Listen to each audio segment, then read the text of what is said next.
I went to private school here for 3 years. And when I left private school, I was 3 years ahead of my classmates because there were 8 kids in my class. Yes.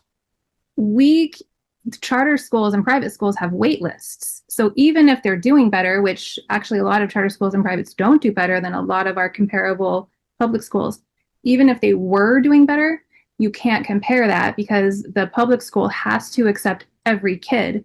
They will just put 50 kids in a class. Yes. They will cut the aid because there's no, the teacher's aid, like another adult in the room, because there's no money for it. Um, like everything has to keep operating. They can't say no to kids because of behavior issues. They can't counsel families out of registering because maybe they're not going to be able to volunteer for enough of the events or afford a uniform or any of these other invisible barriers that charter schools and public schools or private schools do. Public schools have to accept everybody's special needs. Then there's federal rules around the type of care that you give kids with special needs.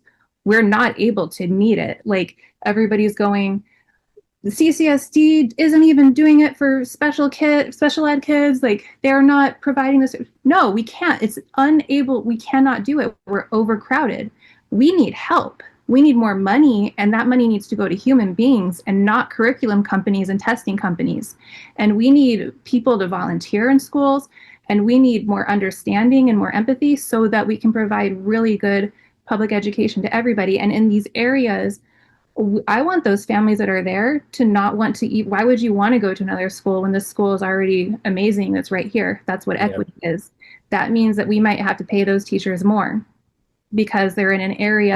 Like doctors? Pay them more like doctors, maybe? Everybody should be paid like doctors, but those teachers should get an additional bonus because they're dealing with kids that are more challenging than other kids. They're in an area where parents don't volunteer. They're at an area where they come back to school on Monday and the school has been graffitied. Like there's a lot of things. People don't want to work there. Sometimes there's different needs. We might need more resources to teach kids English. Everyone's going, oh, kids in Nevada aren't reading by grade 3.